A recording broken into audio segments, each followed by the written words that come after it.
Halo and welcome back teman-teman netizen atau warganet yang saya hormati semuanya. Di konten ketiga dari channel YouTube Triple B hari ini teman-teman, saya ingin memberikan preview dari pertandingan El Clasico antara FC Barcelona versus Real Madrid.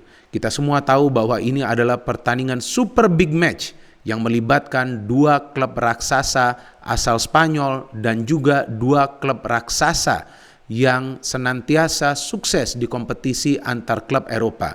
Dua klub raksasa yang juga sebelumnya diperkuat oleh pemain terbaik di dunia saat ini, yaitu di Real Madrid sebelumnya ada Cristiano Ronaldo dan di FC Barcelona sebelumnya ada Lionel Messi. Itulah yang membuat El Clasico edisi pertama musim ini sangat unik teman-teman, karena untuk pertama kalinya sejak tahun 2004 kita tidak akan melihat Cristiano Ronaldo membela Real Madrid atau Lionel Messi membela FC Barcelona. Yang ada justru adalah generasi baru dari pemain-pemain kedua klub. Di FC Barcelona ada Ansu Fati, ada Pedri, ada Gavi. Sedangkan di Real Madrid ada Rodrigo, kemudian ada juga Vinicius Junior. Ada pemain-pemain baru juga, Eric Garcia di Barcelona di lini pertahanan, sedangkan Alaba di lini pertahanan Real Madrid. Dan dua pemain yang biasa berduel di pertandingan-pertandingan El Clasico di satu dekade terakhir juga tidak akan berduel di pertandingan ini, yaitu Lionel Messi versus Sergio Ramos. Kita tahu dua pemain ini selalu berduel di atas lapangan ketika dua tim ini bertemu. Dan uniknya Messi dan Ramos sekarang satu tim di Prancis ya, di Paris Saint-Germain. Ya gak masalah sih, karena rivalitas itu kan hanya terjadi di atas lapangan. So yang membuat pertandingan ini akan berlangsung seru teman-teman, karena kita tahu bahwa kedua pelatih ini mengincar kemenangan, terutama Ronald Koeman, karena kita tahu Barcelona saat ini di luar papan besar, di luar dari persaingan untuk merebut gelar juara La Liga. Sedangkan Real Madrid memang lebih konsisten, tapi Real Madrid juga punya masalahnya sendiri, yaitu di lini pertahanan. Dengan sudah tidak adanya Varane dan juga Ramos, memang Real Madrid lebih kesulitan untuk mengatasi pressure dari para pemain tim lawan. Dan itu yang bisa terlihat dari statistik Real Madrid, di mana mereka lebih banyak kemasukan gol daripada Barcelona di La Liga teman-teman. Ya karena pemain baru yang baru masuk ini seperti David Alaba juga perlu adaptasi. Kita tahu Alaba bisa bermain di kiri dan juga bisa bermain di tengah ketika Mendy tidak bisa bermain di kiri. Jadi memang persoalan kedua tim itu berada di lini pertahanan. Eric Garcia juga belum bisa menyatu dengan Pique, dan Araujo juga ketika bermain belum bisa menyatu dengan Eric Garcia atau juga Pique. Tapi di lini depan sebetulnya dua tim ini menakutkan. Duet dari Karim Benzema dan juga Vinicius Junior di Real Madrid, serta duet dari Depay dan juga Ansu Fati di Barcelona. Beruntung bagi Barcelona untuk pertandingan ini Ansu Fati sudah fully fit. Artinya dia akan turun dari awal, dan juga beruntung bagi Real Madrid bahwa Toni Kroos juga sudah fit untuk pertandingan El Clasico ini, karena kita tahu di awal musim Toni Kroos cedera dan tidak bisa membela Real Madrid. Kedua tim ini juga dalam tren yang positif setelah sama-sama meraih kemenangan di Liga Champions. Dan saya juga ingin memberikan informasi kepada teman-teman bahwa nanti malam saya akan siaran live match commentary dari pertandingan El Clasico ini bersama Valentino Jebret Simanjuntak di channel YouTube beIN Sports Indonesia dan Facebook account beIN Sports Indonesia. Kita akan memberikan live match commentary reaction dari pertandingan ini.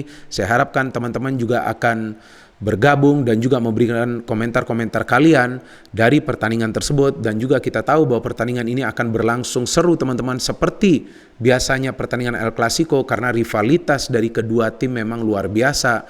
Dan walaupun memang sudah tidak ada Ronaldo ataupun Messi, saya pikir pemain-pemain baru seperti Gavi yang kemungkinan akan bermain, Ansu Fati, kemudian Vinicius Junior, kemudian Camavinga yang bisa saja nanti masuk sebagai pemain pengganti, tentu juga akan memberikan warna permainan yang dinamis. Nah sekarang kita berbicara tentang persiapan tim. Barcelona masalahnya justru berada di lini pertahanan. Mereka sulit untuk bisa mengantisipasi serangan-serangan dari tim lawan. Di depan, jika memang Barcelona sulit mencetak gol, bukan berarti Barcelona sulit menciptakan peluang. Banyak peluang, tapi finishing yang menjadi persoalan. Karena kita harus ingat juga bahwa Barcelona bukan saja kehilangan Messi, tapi juga sudah kehilangan Griezmann. Sebelumnya sudah kehilangan Suarez. Jadi Depay ini yang memang dipaksa untuk menjadi target man. Nah ini bukan pekerjaan yang mudah bagi Depay, karena kita tahu ketika dia bermain di Lyon, dia bermain di sektor salah satu sektor sayap, jika tidak di kiri maka di kanan. Tapi lumayan bagus juga Depay sekarang sudah mulai improve performance-nya. Yang justru mengecewakan kan adalah Luuk de Jong.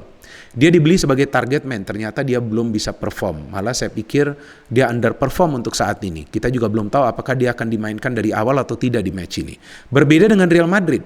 Real Madrid punya masalah di defense tapi tidak punya masalah dalam urusan mencetak gol. Mereka adalah tim yang produktif. Benzema masih di awal musim sudah mencetak 9 gol. Karim Benzema juga kerjasamanya lebih baik dengan Vinicius Junior. Vinicius Junior sudah mencetak lebih banyak gol daripada 2 musim terakhir. Artinya apa? Sekarang chemistry-nya antara Karim Benzema dan juga Vinicius sudah membaik.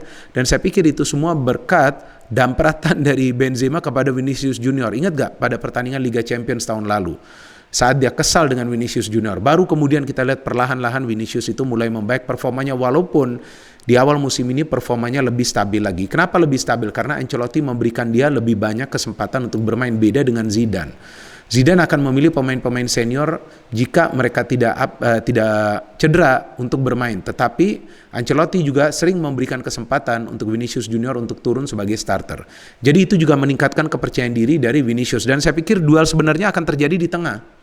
De Jong dan Busquets di Barca dan Toni Kroos bersama Luka Modric dan Casemiro di Real Madrid. Tentu ini adalah pertandingan yang akan berlangsung ketat teman-teman, walaupun kedua tim punya kemampuan untuk mencetak gol yang menurut saya sama baiknya, walaupun untuk saat ini Madrid masih produktif dengan mencetak lebih banyak gol lagi ya, karena memang mereka masih mempunyai target man mereka yaitu Karim Benzema yang masih bertahan di klub, beda dengan Barcelona.